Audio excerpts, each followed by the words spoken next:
It did not happen overnight, but the sound was unmistakable. America's green icon just cracked, and the shockwaves are hitting every factory, every dealership, every back road. Jeep, once the unstoppable spirit of American freedom, is now trapped in a crisis of its own making, crippled by soaring prices, brutal layoffs, and decisions that sold out its own legacy.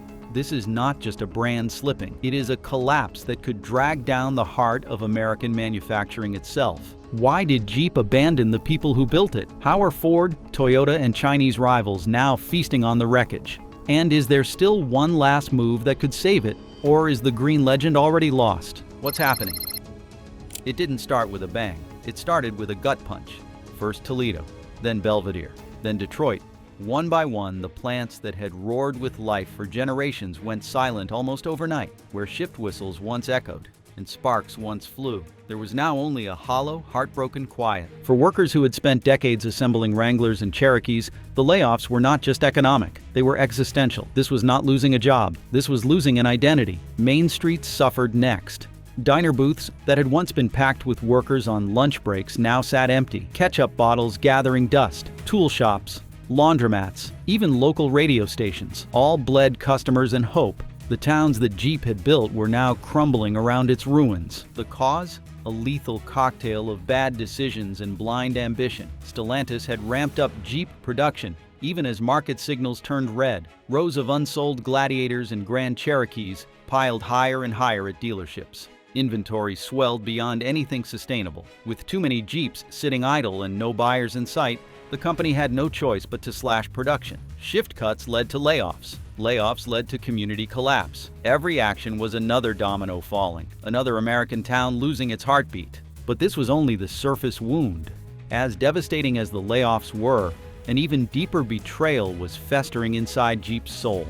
A betrayal that would cut to the bone of what the brand and its people had always stood for. Because losing jobs was only the beginning, the soul of Jeep was next. The luxury suicide. In a stunning miscalculation, Stellantis decided that Jeep should not merely survive, it should ascend, to become a luxury brand on par with Mercedes-Benz or BMW. They introduced the Grand Wagoneer, a massive, glittering behemoth priced north of $100,000. Suddenly, Jeep was not for the blue-collar adventurer anymore. It was for CEOs, tech moguls, and Instagram influencers. It was a betrayal so sharp, so callous, that many longtime customers could hardly believe it.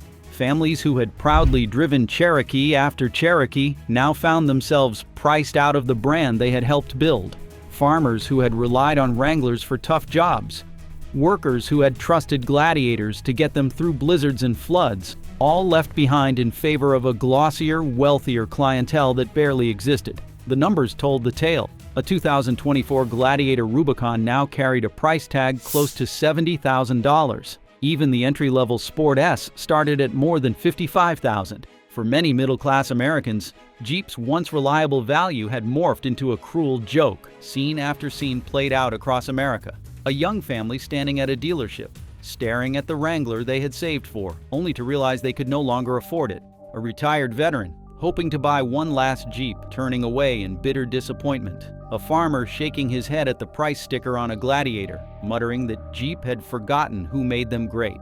And in the void, Jeep created, by abandoning its loyalists, by betraying its own story, an old rival prepared to strike back with a vengeance the likes of which Jeep had never seen before. And as Jeep abandoned its people, its old rival prepared a brutal revenge. Bronco's blitzkrieg. Even before Jeep's collapse became undeniable, Ford had been quietly preparing its counterattack. The rebirth of the Bronco was no accident. It was a precision strike, a return to true off-road adventure at a price regular Americans could afford. When Ford unveiled the new Bronco, they did not just offer a vehicle, they offered a promise: rugged, accessible freedom. No gimmicks, no astronomical price tags, just dirt trails, open skies, and machines built to conquer them. And America answered.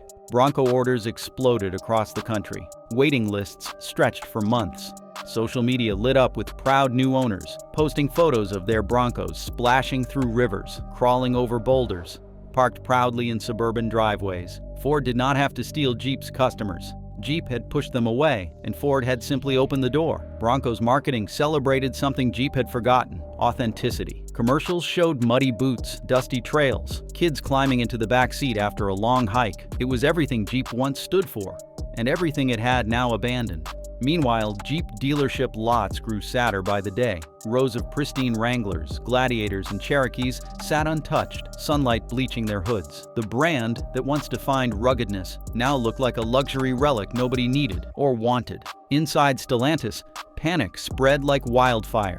Executives scrambled for solutions, for new messaging, for anything that could turn back the clock. But it was already too late, because while Ford surged forward, reclaiming America's heart with the Bronco's roar, Stellantis pulled a trigger that shattered American trust forever. This is real research, factory numbers, insider memos, dealer reports, no clickbait. If you want the truth, hit subscribe. The inventory catastrophe. The rows stretched for acres. Grand Cherokees, Gladiators, and Wranglers, all gleaming under the harsh midday sun. But there were no buyers. There were no deals being closed. There was only silence and the sound of the wind skimming across the endless asphalt of abandoned dealership lots. Jeep's collapse was not just measured in lost jobs or falling stock prices. It was measured in unsold machines, left to rot. For years, Stellantis had gambled on unchecked production. They believed that Jeep's legacy alone would drive sales, that rugged American branding could overcome any market headwinds. They were wrong. As the economy shifted, as consumer preferences changed, Jeep kept building more and more vehicles nobody could afford, and fewer people even wanted. The factories kept humming when the market was already screaming for a slowdown.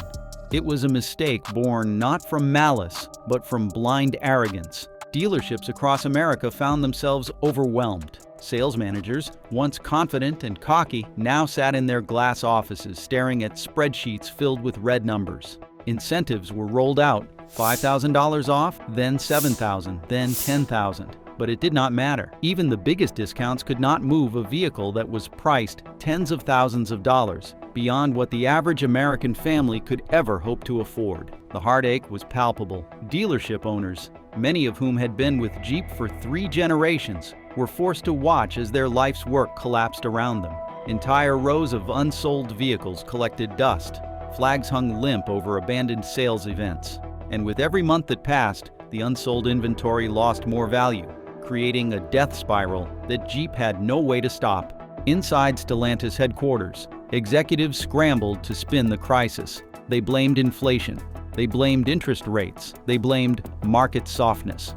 But they never admitted the truth. They had built more than the country wanted, priced it higher than the country could afford, and ignored every warning sign flashing on the dashboard. And while the lots filled with unused machines, a deeper, more personal rebellion was already gathering force, hidden just beyond the asphalt and the silence. Because while machines sat rotting, the human cost was about to erupt. Digital chains, the right to repair rebellion. In dusty barns and cluttered workshops across rural America, a new kind of war was being fought, and Jeep was the enemy. It was not fought with lawsuits or stock sell-offs. It was fought with laptops, wrenches, and pure, stubborn American defiance. The spark had been Jeep's decision to lock its newer vehicles behind complex software codes. Tractors and trucks that once could be fixed with a wrench and a weekend were now encrypted. A broken sensor or a faulty starter motor could not be replaced without a dealership's permission, and without handing over hundreds or even thousands of dollars for authorized repairs. Farmers, ranchers, and off-roaders, who had once been Jeep's most loyal customers, felt betrayed. These were the people who had trusted Jeep through thick and thin, who had relied on Wranglers to cross flooded fields and Gladiators to haul heavy loads. And now Jeep was telling them they did not own their machines anymore. They were only renting them. The outrage was volcanic. Across forums, local radio shows, and town hall meetings, the right to repair movement exploded. Farmers started hacking their own Jeeps, breaking into the software systems with improvised tech, and refusing to bow to Stellantis' demands. Videos of rural mechanics cracking Jeep's digital locks went viral. One popular clip showed a 70-year-old Iowa farmer using a screwdriver and a modified laptop to bypass the lockout on his Gladiator's engine. A defiant middle finger to corporate control. The stakes were not just economic, they were personal. In rural America, Independence is sacred. The right to fix your own tools, to maintain your own livelihood without permission from a distant corporate boardroom, is part of the culture's DNA. Jeep had not just locked down vehicles, it had locked out its own people. Lawsuits piled up. States like Colorado and Nebraska introduced legislation forcing companies like Stellantis to honor basic repair rights. Jeep's reputation, once as tough as the machines it built, was crumbling. What good was rugged durability if a cracked sensor meant a $1,000 repair bill and a month-long wait for authorized service? And still, Stellantis refused to yield. The higher margins from proprietary repairs were simply too tempting. They doubled down on digital restrictions, betting that farmers and adventurers would have no real choice but to comply. They were wrong. The rebellion soon spread beyond rural America. Tech-savvy consumers in cities joined the fight. Activists, mechanics, and even former dealership employees began organizing protests and legislative campaigns. Jeep was no longer seen as a symbol of freedom. It was a symbol of control, and the rebellion would soon grow far bigger than Stellantis ever imagined. Outsourced and abandoned. While the farmers fought their battle in the barns and fields, another betrayal was unfolding in the boardrooms. Quietly, almost secretly, Jeep's parent company announced that a major portion of its manufacturing operations would be shifting to Mexico. The news barely made a blip in national headlines at first, but in the small towns and factory cities built around Jeep's legacy, it landed like a bomb. Toledo, Ohio; Belvidere, Illinois; Detroit, Michigan. Communities where Jeep factories were not just employers, but foundations of identity. Families that had worked for Jeep for generations were now told their loyalty meant nothing. Their jobs, their towns, their entire futures were expendable. It was not just a layoff, it was a cultural death sentence.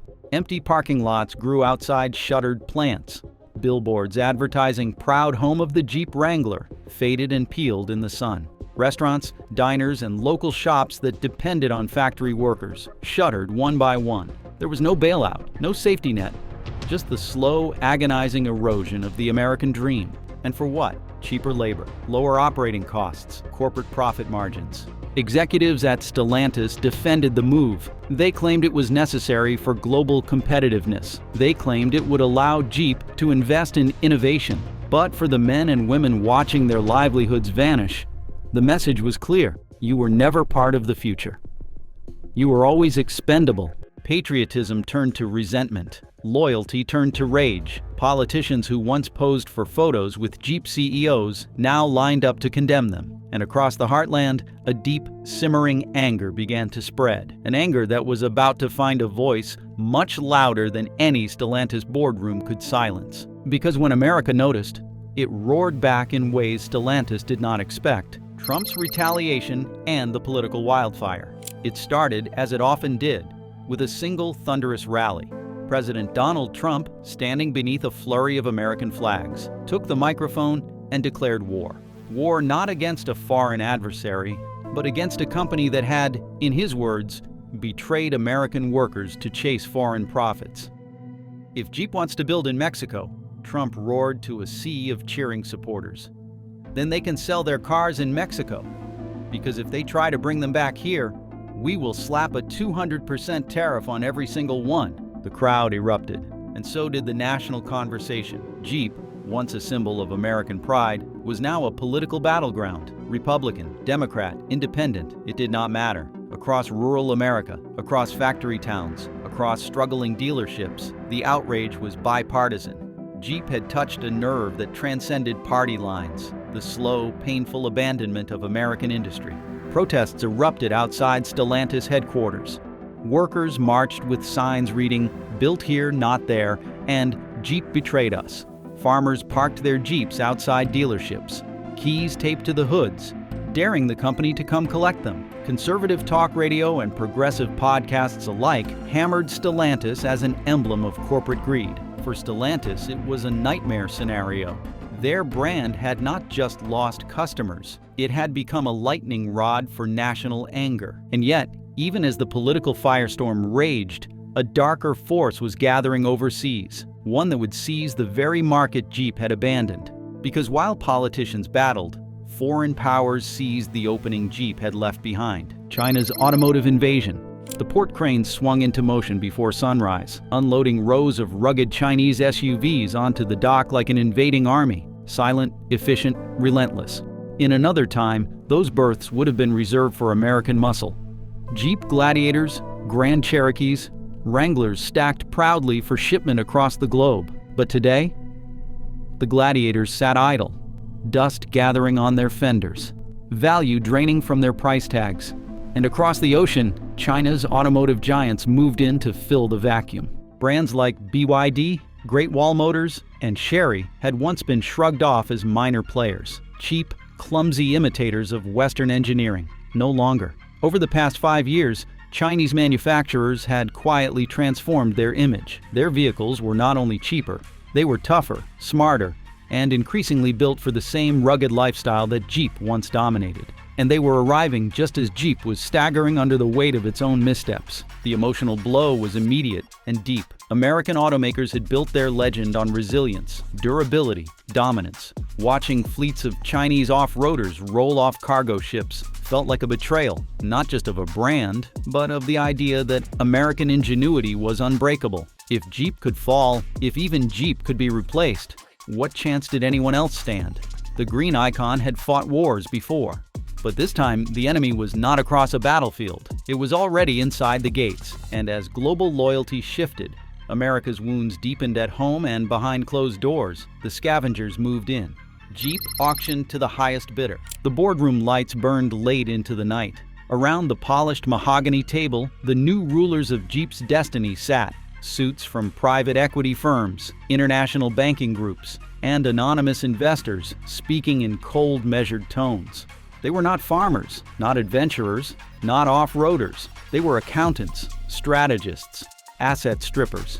Piece by piece, Jeep's legacy was parceled off. First came the patents, the blueprints to legendary designs sold to the highest bidder. Then the trademarks, the right to produce Wrangler jackets, Cherokee watches, Rubicon travel gear, sold to marketing conglomerates with no loyalty to the dirt and sweat that had built the names. Finally, the factories themselves. Some sold intact to foreign firms. Others picked clean for scrap and shuttered. It was not a fire sale. It was colder, more methodical. A corporate autopsy disguised as a negotiation. The emotional sting was savage. Jeep had been born from war, engineered in fire, hardened by the demands of soldiers and settlers, ranchers and dreamers. Watching that heritage dissected by nameless hands, reduced to a line item on an overseas ledger, felt like losing a piece of America itself. Strategically, the damage was irreversible. Once control left national hands, so too did any hope of real recovery. Any promises made now about keeping Jeep American or restoring the brand were little more than public relations fog. The final insult came when some of the most prized Jeep assets were snapped up by foreign competitors. Factories refurbished to produce electric SUVs bearing unfamiliar badges. Design patents reworked into vehicles that would soon flood the same markets Jeep had once ruled. It was over. The legend was being sold off with a starting bid and no reserve. And Jeep's desperate pivot into electrification was already setting the next trap. The EV trap tightens. In a last-ditch gamble, Stellantis pushed every remaining chip onto one word: electrification. Electric Jeeps were supposed to be the salvation, the future-proof strategy that would catapult the brand back into relevance. The Wrangler 4xe, the Magneto concept, hushed promises of battery-powered gladiators designed to storm the new eco-conscious frontier. But the pivot came too late, and too clumsily. The first cracks appeared when the Wrangler 4xe hit the lots. Yes, it offered silent torque. Yes, it delivered impressive performance specs, but it also came with sticker shock, prices that climbed well past $60,000, even for base models. Charging requirements that made rural adoption difficult. Limited range for hardcore off-roaders who needed true endurance, not showroom bragging rights. The emotional betrayal was sharp. Jeep loyalists, the very lifeblood of the brand, felt alienated. For them, a Jeep was supposed to be about rugged independence, self-reliance in the middle of nowhere, not tethered to a charging cable at a truck stop. Frustration grew as early adopters ran into real-world problems. Electric Jeeps stuck in the mud with drained batteries, expensive repair issues tied to complex hybrid systems, charging stations few and far between once you left the suburbs. Strategically, Stellantis had underestimated the culture it was trying to pivot. Jeep's DNA was not easily rewritten by marketing brochures. Slapping a battery pack onto an off-road rig did not automatically make it an heir to the Willys or the CJ. Meanwhile, competitors like Ford's Bronco hybrid, Toyota's expanding 4Runner plans, and Rivian's adventure EVs were gaining traction faster and cleaner. The EV trap was closing. Jeep had moved too slow to dominate the electric revolution, and too fast for its traditional loyalists to follow. And as the battery drained, so too did hope for revival. Stellantis' reckoning. In boardrooms shrouded in tension, the leaders of Stellantis face their brutal reckoning. The once untouchable Jeep brand is bleeding from 1,000 self-inflicted wounds, and there are no easy answers left. Inside towering glass offices in Paris and Auburn Hills, executives shuffle presentation decks filled with bad options. More layoffs, brutal production cuts, emergency asset sales. The debates are fierce. Some argue Jeep should be fully divested, sold off to a rival who can revive it. Others cling stubbornly to hope, suggesting another desperate rebranding, another pivot to luxury, or another round of deep corporate surgery. Meanwhile, on the factory floors and in small towns across America, workers hold their breath. Every whispered rumor of another plant closure spreads like wildfire. A once proud technician in Toledo, with 23 years on the line, checks his phone every hour, praying he will not find an email telling him his career has ended. For small towns like Belvidere, Illinois, where Jeep factories are the heart of the economy, the stakes are higher than profit margins. These are communities built around the hum of assembly lines and the pride of American-made steel. Without Jeep, there is no backup plan, only boarded-up diners, empty schools, and families forced to leave their homes behind. Inside Stellantis, the internal battle is vicious. There are voices demanding ruthless cuts to survive.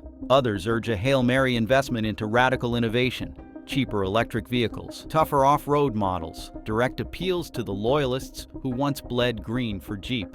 And still, somewhere deep in the rubble, one faint chance remained. Rebuild or die. The final choice for Jeep, and for America, is brutally clear. Rebuild with everything you have left, or accept that the golden age is over forever. Across rural America, the heartland stirs with a strange and fragile hope.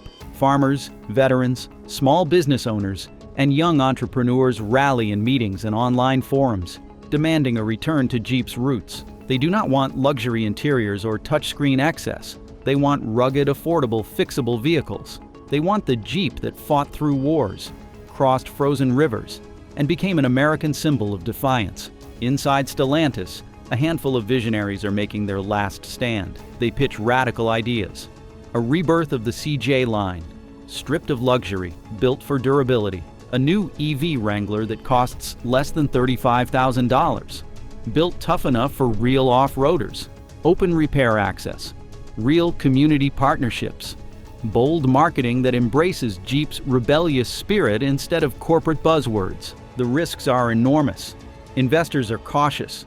Boardrooms are skeptical. But one thing is certain. The current path leads only to extinction. The only way out is through. Across America, a larger reckoning looms. Jeep's fall is not just about one brand. It is about what happens when a nation forgets the people who built it, the workers who powered it, and the values that made it strong. The silence of the factories, the death of small towns, the loss of national pride. They are not isolated tragedies. They are warnings. Because if Jeep falls, it will not just be a brand that dies. It will be a signal that America's industrial soul, the spirit of adventure, risk, resilience, has surrendered to a world that no longer waits for the fallen. The Green Giant still has one chance left, but it will take a fight fiercer than anything yet seen, and a belief that the past was not a fluke, but a foundation. The choice is no longer for Stellantis alone. It is for all of us. Because if Jeep falls, the silence will not end at the factory gates. It will spread across the nation itself. The cracks are real, and what happens next is up to all of us. Drop your thoughts in the comments, hit subscribe, and stay tuned, because this story is just getting started.